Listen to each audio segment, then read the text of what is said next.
Magandang araw, naritong latest update natin sa tropical depression na si Berbena. Base sa Tropical Cyclone Bulletin na ipinalabas ng Pag-asa ngayong alas 11 ng umaga. So sa ating latest satellite image animation, mapapansin po natin na patuloy ngang kumikilos dito sa may bandang Visayas, Southern Luzon area ang tropical depression na si Berbena. At kanina alas 10, ito ay tinatayang nandito sa may bandang coastal waters ng Hamtic Antique.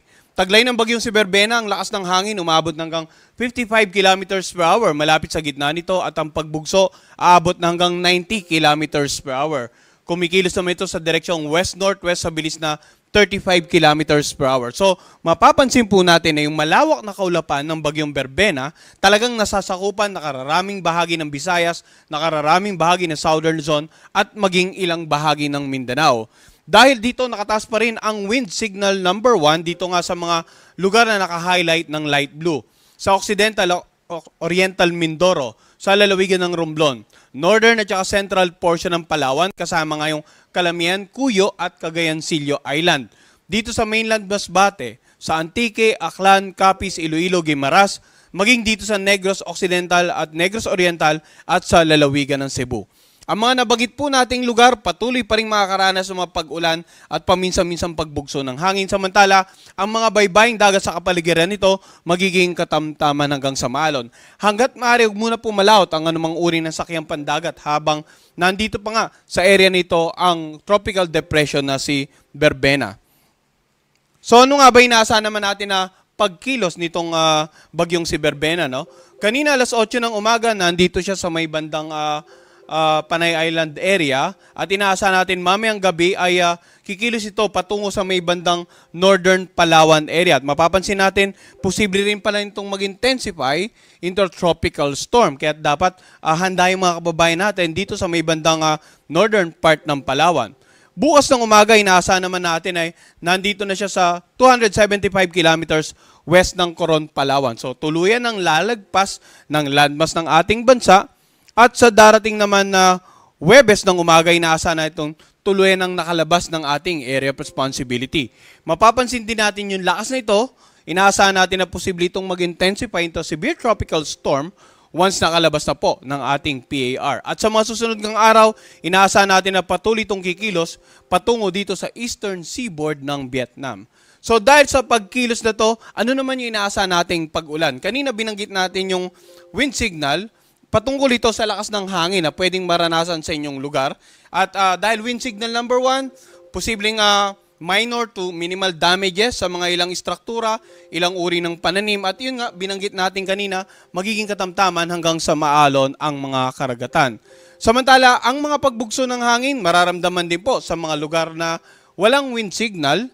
Ngayong araw sa mga lugar sa Luzon na walang wind signal, ganun din sa Visayas, ilang bahagi ng Mindanao, particular na sa Dinagat Island, Surigao del Norte, Agusan del Norte, Surigao del Sur, Davao Oriental, Misamis Provinces, Lanao del Norte, Misamis Occidental at Zamboanga del Norte.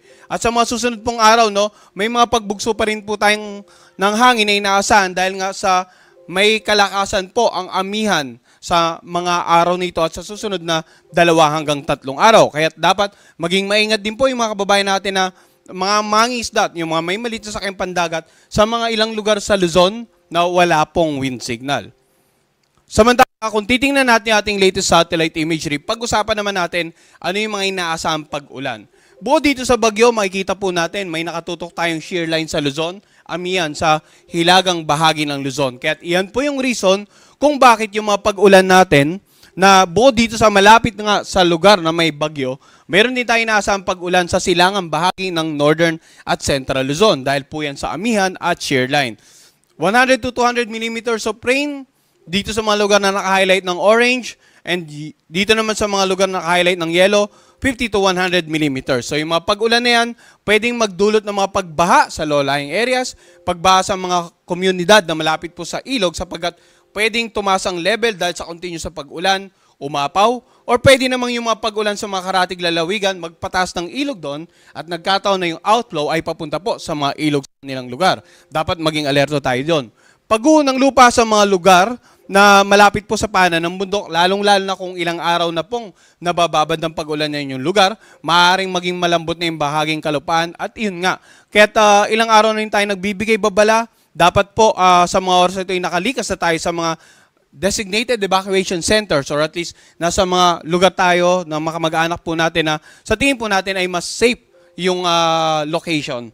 Dito naman sa bandang mga karagatan sa paligid nga ng Northern Luzon, inaasahan po natin na magiging maalon hanggang sa napakalon. May nakataas po tayong gale warning dyan, no? So, yung mga karagatan sa paligid ng Batanes, Cagayan kasama ang Babuyan Island, Ilocos Norte at Ilocos Sur, La Union at Pangasinan, magiging maalon hanggang sa napakalon dahil naman po sa amihan. Kaya bukod sa mga karagatan sa paligid ng lugar na may wind signal, wag na rin po sanang pumalaot muna. Yung mga kababayan nating mga isda at yung mga may maliit na sakyang pandagat, dito nga sa mga baging karagatan na naka-highlight ng red para makaiwas po sa mga malalakas na alon na pwedeng magpataob ng mga bangka at maliit na sakyang pandagat. Every 3 hours po, magbibigay tayo ng update tungkol sa bagyong si Berbena. Ang susunod nating update ay mamaya namang 2:00 ng hapon. Yan po muna ang latest mula dito sa Pag-asa Weather Forecasting Center. Magandang araw po sa kanilang lahat.